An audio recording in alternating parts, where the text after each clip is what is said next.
Okay, I'm working on my 2008 Mazda 6. I'm going to be replacing this rear mount today. It's the one that they refer to as the dog bone mount, and so we've got the new ones. We're going to go ahead and get under the car and work on getting the old one off. Now you'll notice I already got it on my ramps.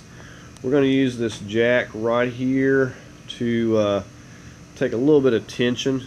Notice I've got a wooden block, and we're just going to take a little tension off the engine as we're slipping this old one out. We'll also, basically this mount prevents the twisting of the engine, so it will try to twist on us as we remove it.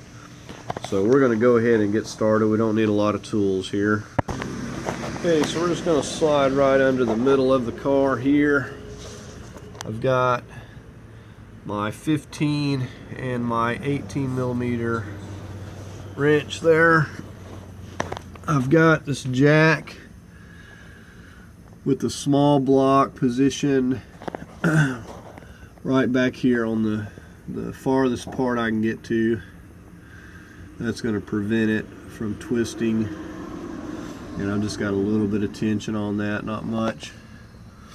So the first thing we're going to do is get the bolt right here that you can see, or the nut. We're going to get our 18 on that, where it's going to hold that in place, and then we're going to get on this side with our 15,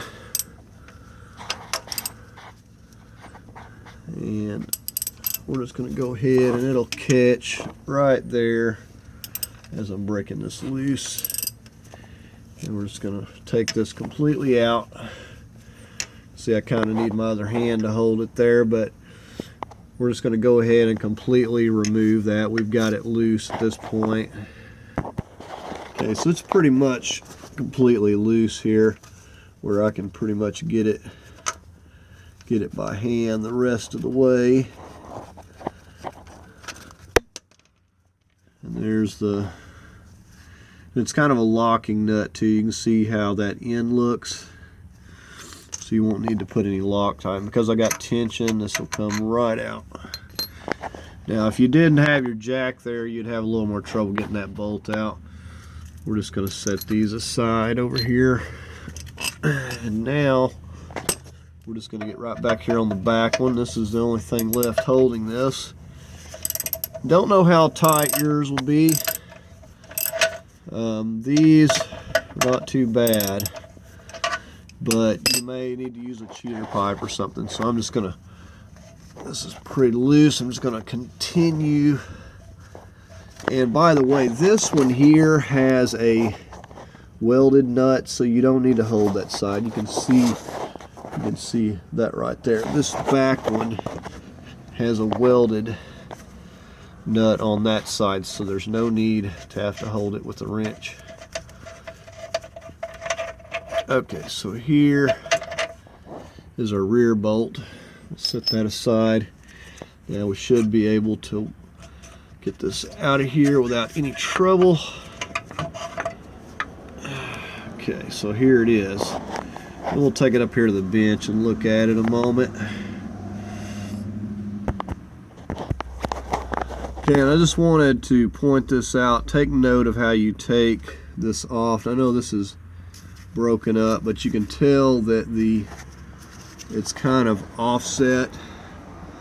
So the bulk of this part that protrudes actually goes towards the driver's side. And it's the same for this part right here.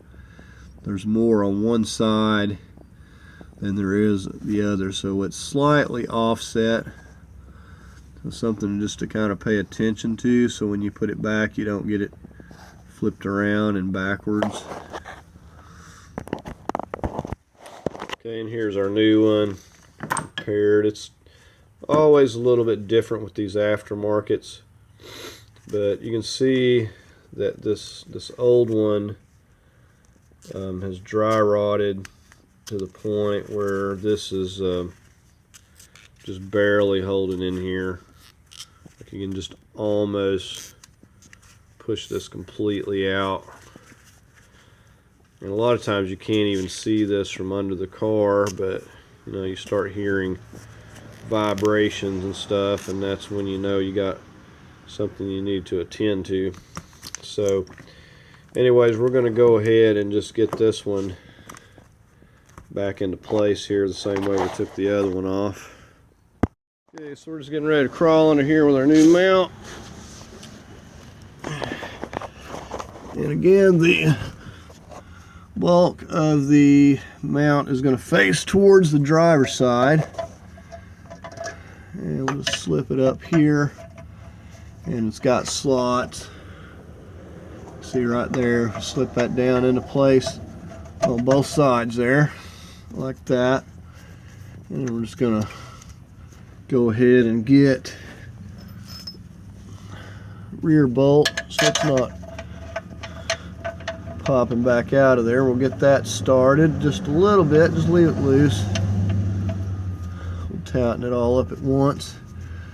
And we're just going to push this front back into place, and then take your bolt if you have to move it as needed. You can see it's not lined up real good.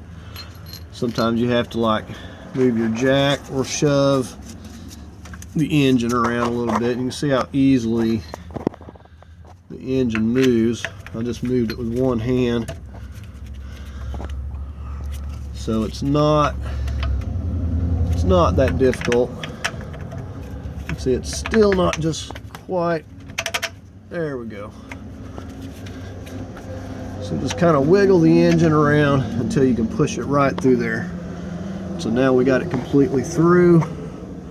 And we'll get our nut on this side, and I'm going to be tightening these to about 80 foot-pounds, by the way. So I'm going to go ahead and just loosely get that on there, and then I'm going to get my wrench on the back first. Now that I got the front into place, I'm just going to snug this down a little bit. Still not going to get it tight or torqued down. Just going to snug it, and then I'm going to work on snugging up the front here. Okay, and remember on this one, you got to get your 18 millimeter on this nut over here, and we have to hold it with one hand while we're tightening with the 15 over here. Again, the rear one has a welded on nut, so you don't have to worry about that. So I'm just going to go ahead and completely snug up this one right here in the front. Okay, so all I've done is tuck my torque wrench and torque these to 80 foot-pounds. And we're ready to go ahead and lower our jack here if we don't need it anymore, and we'll get this out of the way.